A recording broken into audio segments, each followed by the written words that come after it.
இதில் வந்து எனக்கு ஒரு விஷயம் ஞாபகம் வருது. இந்த பாலகிருஷ்ணா படம் பண்ண தெலுங்குல இப்போ ரீசெண்டாக பாலகிருஷ்ணாவுக்கு வந்து யாராவது அவரை பார்த்து அப்படின்னு சிரிச்சுட்டா போதும், அவருக்கு ஒரே கோவம் வரும். ஏய் எந்துக்கு நவுத்துறாரு, எந்துக்குறா, ஆயின எந்துக்கு நவுத்துறாரு, எதுக்கு நவுத்துறாரு அப்படின்னு அப்படின்னு ஒருத்தரும் யாராவது கூப்பிட்டு, ஜாய் ஏன்டா சிரிச்ச, எதுக்குடா என்ன பார்த்து சிரிக்கிற அப்படின்னு. ஒன்றும் இல்லை சார். ஒரு வாட்டி ஏதோ ஒரு இவன் சரவண மாட்டினான். எப்படின்னா பாபு ஃபேன் இல்லை திப்பி அப்படின்னு இவன் ஃபேனை திருப்பிட்டு அவருக்கு விக்கெல்லாம் கொஞ்சம் அப்படி அதிரமாக இருந்தோடனே இவன் சிரிச்சுட்டான். ஏய் எதுக்கு சிரிச்சு, எதுக்கு நவுத்துனாரு சார், நான் ஐயோ போய் அச்சிட போறாரு, நம்ம அசிஸ்டன்ட் வேற அச்சுன்னு சொல்ல. இல்லை சார் நான் அசிஸ்டன்ட், அது நம்ம assistant director sir Saravanan sir அப்படின்னு.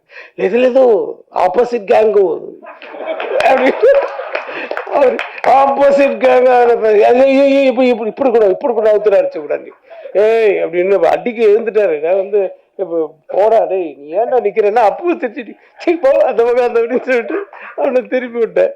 ஸோ அவருக்கு வந்து எப்பவுமே ஒரு டவுட் இருக்கும் யாரு பார்த்தாலும். ஆனால் ரொம்ப நல்ல மனுஷன், வெரி நைஸ் டு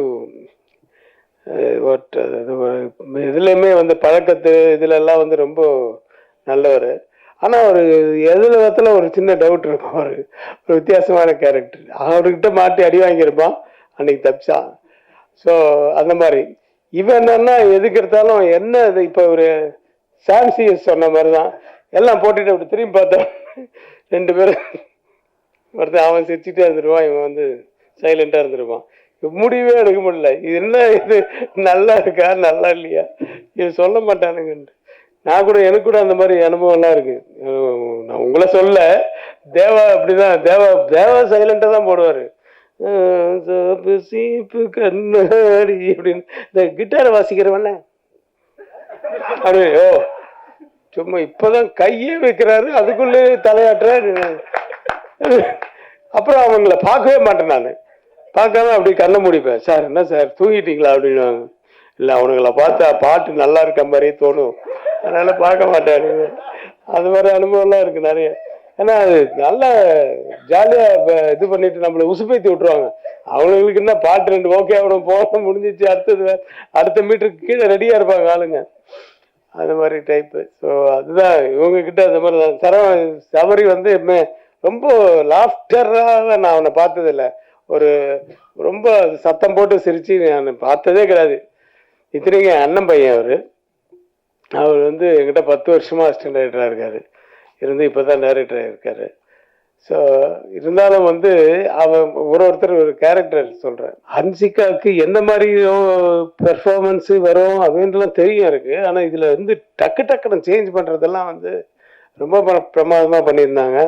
சில இடத்துல வந்து அந்த ஃபேஸ் எல்லாம் சேஞ்சு பண்ணி பார்க்கும்போது அதில் சிஜி வேறு இதில் இருந்தது. பட் அது ரொம்ப ரொம்ப நல்லா இருந்தது. எல்லாமே அந்த குழந்தைக்காக தான் அந்த சென்டிமெண்ட் இருக்குது படத்தில். சென்டிமெண்ட் மட்டும் இல்லை, அந்த செகண்ட் ஹாஃபில் அந்த சென்டிமெண்ட் தான் ரொம்ப அது டச் ஆகிற இடம். அதுதான் ஒரு குழந்தைக்காக. கார்டியன் என்ற டைட்டிலே வந்து என்ன சொல்ல வராங்க அப்படின்னு சொல்லும்போது, அந்த கார்டியன் டைட்டில் அந்த எண்டில் தான் எனக்கு வந்து திருப்தியாக இருந்துச்சு. It's really she is a Guardian for that girl அப்படின்ற ஃபீல் வந்துச்சு. அதுக்கு மேலே கதையை சொல்லக்கூடாதுல்ல. அந்த லேடி ஆர்டிஸ்ட் அந்த அவங்க அம்மாவா நடித்தவங்க எல்லாருமே ரொம்ப நல்லா பண்ணியிருந்தாங்க. தங்கதுரை ஆஸ் யூஷுவல், நீயும் மொட்டை ராஜேந்திரனும் பின்னிட்டீங்க. காமெடி இருக்குது, ஆக்ஷன் இருக்குது, நல்ல சாங்ஸ் இருக்குது, எமோஷன்ஸ் இருக்குது, ஹாரர் படத்துக்குரிய விஷயங்களும் இருக்குது, நிறைய எல்லாமே இருக்குது. என்னுடைய படங்களில் இருக்கிற மாதிரி எல்லா கலவையும் சேர்ந்த ஒரு படம் தான் அது. இப்போ கடைசியாக இயக்குநர்களுக்கு வரேன். இந்த சபரி கிரீசன், குரு சரவணன், இவங்க தான் இப்படி தான் பேர் வரும் என்னுடைய படங்களில், அவங்களுடைய பேரெல்லாம். இவங்க ரெண்டு பேரையும் வந்து ஆக்சுவலான கோவில் குட்டப்பாக்க வந்து இந்த 2 பேர் தான் வந்து இந்த மலையாள படத்தை ஒன்று காமிச்சு நீங்கள் நடிக்கணும் அப்படின்னாங்க. அதுக்கப்புறம் தயாரிப்பாளர் ஆகிட்டேன்னு வச்சுக்கோங்க.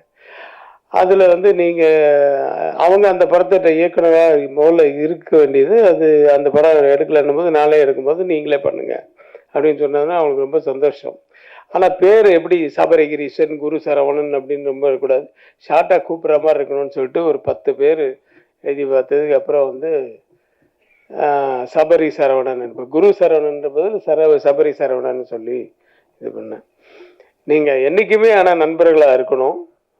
உங்களுக்குள்ள ஒத்துமை இருந்து அந்த கதைக்கும் உங்களுக்கு இதுவாக இருந்ததுன்னா டெஃபினட்டாக நீங்கள் ஒன்றா சேர்ந்து பண்ணுங்கள்.